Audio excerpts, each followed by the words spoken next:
Is the world going to be overpopulated or depopulated? You can probably take your pick of various science fiction stories, and they typically go to one extreme or the other. I feel a lot of them rely on, oh my god, there's too many people. No room for all these people. Look at this horrible urban decay. Sometimes they seem like that, but they're actually post-apocalyptic depopulation stories like Blade Runner. Um, you almost never get in the middle, though, to be honest.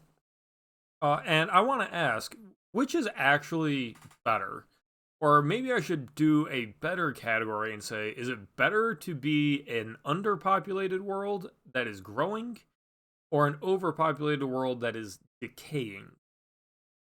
And I think if you look at the last 100 years of civilization, the answer to that question is extremely obvious. It is far better to be on the population upswing, at least until you hit any theoretical carrying capacity.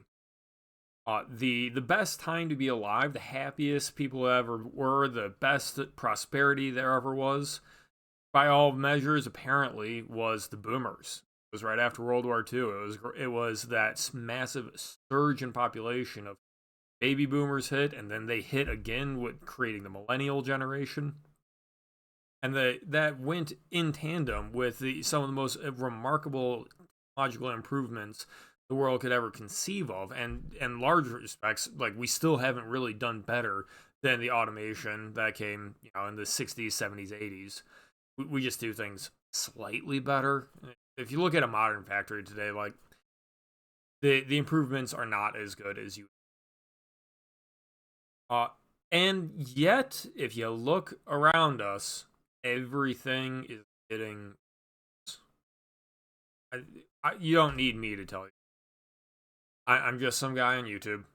You just need to go out there and look around. Actually, I really encourage you go out there and look around, because then you might talk to people. You might actually meet your neighbors. You might make some friends. You might end up joining a club. You might finally start up a new sport because the people in your area find it fun, even incredibly stupid. But you get that social fabric. You get that social capital. Maybe you've heard that term. It comes from, in large part, a book, more of a study called "Bowling Alone" by Robert Putnam. The Decline and Fall, it has a long ass subtitle. The Collapse and Revival of American Community, which came out in 2000, which the content of this book was already super dry. It was going over 50 years of social engagement studies and tracking the decline across every age, demographic, urban, rural, single, married, whatever. It's slicing and dicing the data over and over and over again, and showing that basically everything is getting worse. America is in decline, at least until 2000. And the internet has had a very curious impact on the nature of American social capital. On the one hand, a lot of people are addicted to it because they have communities, they have friendships. And I'm not disparaging that at all, but you have to realize that for every group of memesters that like to hang out and chat online, your raid groups on World of Warcraft, or you making a little writing cabal where you're trying to support each other's creative ambition, whatever. For all those good things you got cancel culture. You got systems like TikTok causing mental illness in the youth. You got cyberbullying. You've got some of the most stupid, lowbrow political ads you can imagine. Um, the internet has been a very, very mixed bag of pros and cons, benefits and drawbacks, and penalties that no one really understands, or maybe they understand one aspect of it, but they probably don't understand all the things going on with the internet. It's kind of too big. And if you simplify it to try and explain to someone who hasn't really been digging into it, you have to simplify it. You have to pare things away, and sometimes it'll almost sound like you're advocating parody of what's going on. But Bowling Alone, which is the book that I'm reviewing, stops in 2000. It feels post 9/11, or sorry, pre 9/11. It tracks things like church attendance and family size and single income houses versus dual income houses, where people are living as the decades pass, how people engage with the political process, with activism, with local events, with charities, and so on. It is the loss of men's clubs and uh, the switch that people had from local and active communities to mail-in support charities really masked things, because if you look at something like Greenpeace is one of the big examples in Bowling Alone. It was simpler for people to support these mail-in, write a check, and I'm a supporter for this environmental cause. Um, and it was more effective at grabbing people in the evolving way that that technology allows for interaction between. Once someone has already given their contribution, like not, every person kind of has a limited amount that they're able and willing to do for other people. And like lower energy organizations cropped up over those decades and possibly sucked a lot of energy out of our social fabric.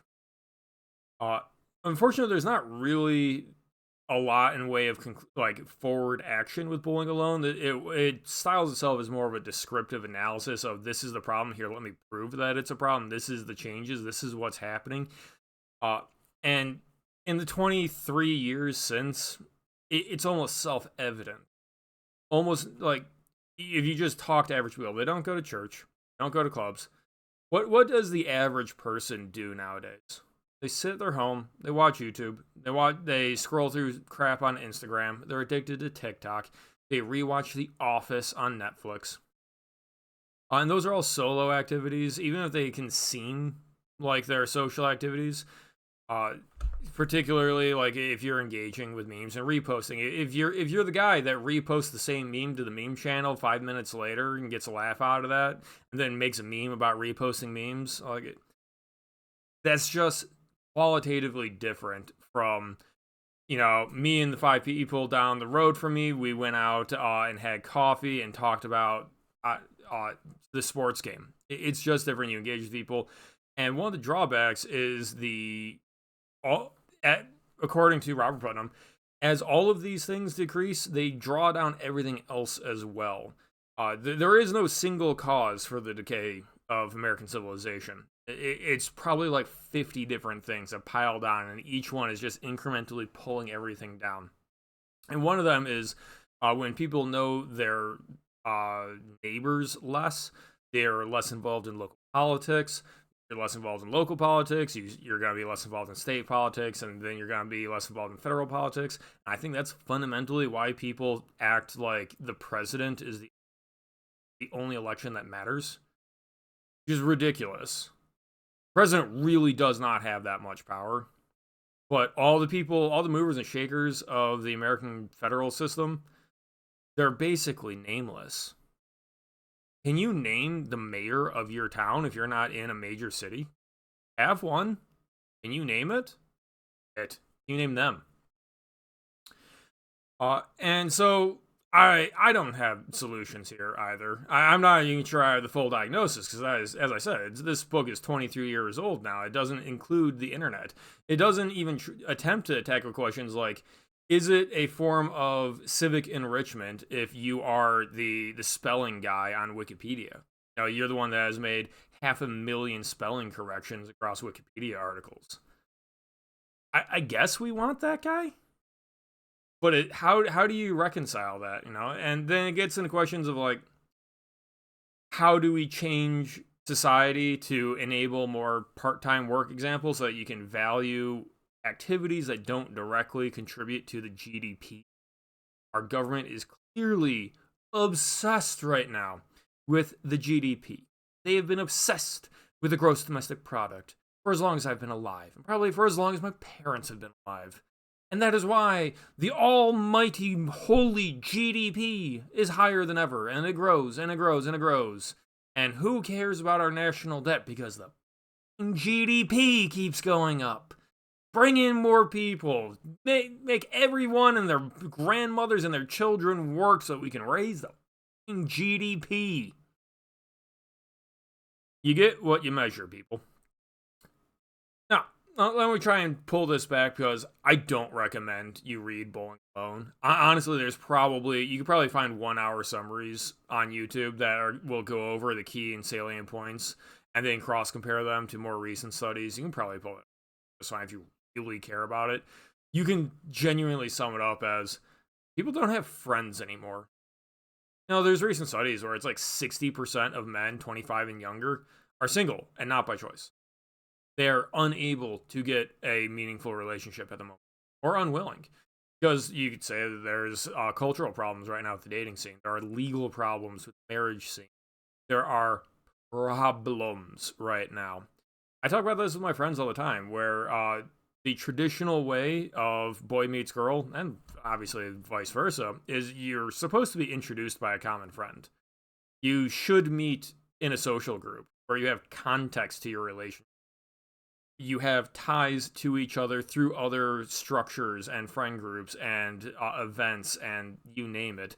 And there is, like I said, context to your relationship. Nowadays, it's random bar hookups and dating apps, especially once you get out of college, then you splinter, and everyone says, don't shit where you eat, which is to say, don't date anyone that you work with.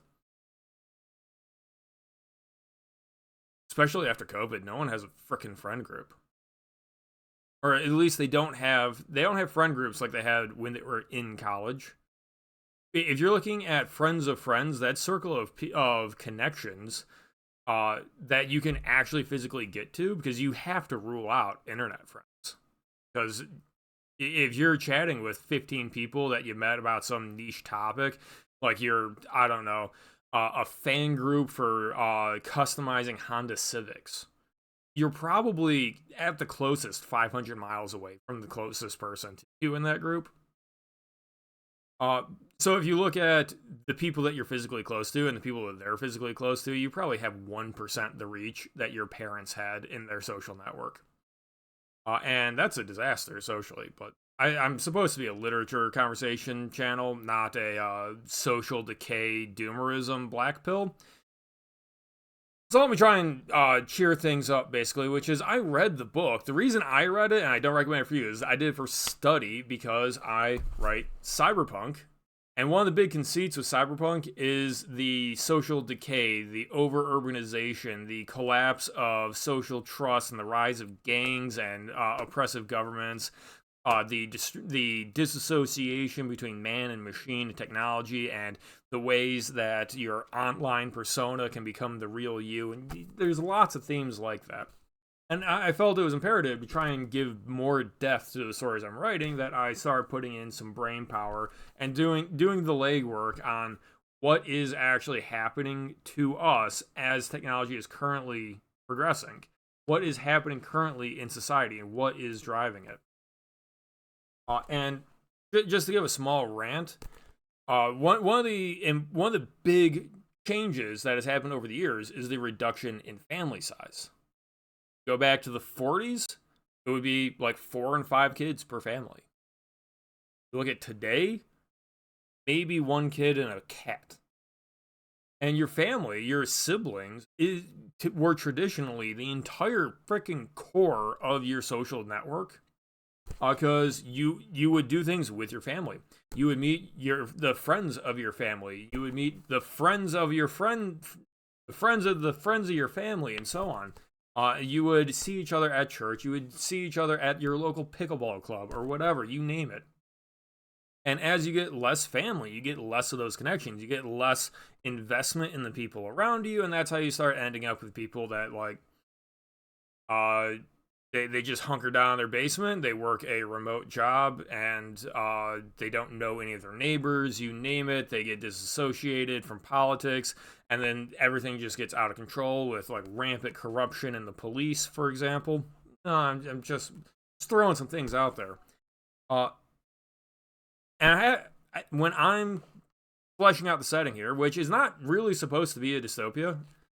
There are ups and downs. It's supposed to be like a nuanced setting of cyberpunk science fiction stuff here. One of the questions is what's the population? I kind of built Bastion around the conceit of I wanted it to be a mega city, like a Judge Dredd mega city with 1 billion people in it, just for grins. And in trying to justify that, you have to start making realizations like, in order to get the population up to 1 billion in America, you need families. You need people to be having kids, and then that has to get portrayed in the story. So if I'm ever writing, like, I mean, technically in these stories, the Bastion is kind of capped off and it's entering a decay state. That's one of the things I'm trying to work into the series.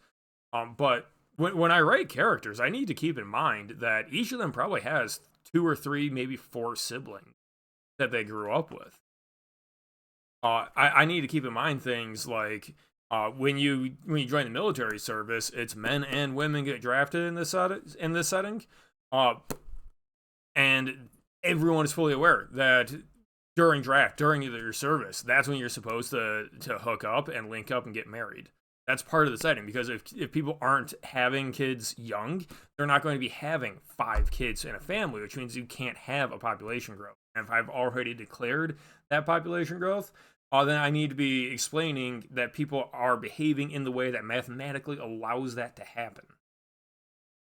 And I couldn't tell you the amount of dystopian overpopulation stories I see where it's like no one has kids anymore and they're overpopulated, or they're like, orphans or single kid families or something, and it just doesn't mathematically add up, and it just drives me nuts as a pet peeve, because you have to have kids to be overpopulated. Unless you are just now entering the 1 generation of decline, when all of a sudden everything breaks and nobody's hooking up, no one's getting married, no one's meeting each other. The settings are usually just mathematically wrong, in my opinion, when you see most science fiction. I'm trying to not do that in my writing. But let me just close out with stating that, please, go meet your neighbors. Go invest in social capital. It's really worth it, and the driving force of people disassociating from local clubs is because other people are not showing up to local clubs. No one wants to be the guy that calls an event and invites a bunch of people and no one shows up because no one thinks the other people are going to show up. Yeah, Bowling Alone, the collapse and revival of American community. Incredibly boring. I do not recommend it. But you should think about the state of our country, I think. So then, if this sounded interesting to you, the link will be in the description.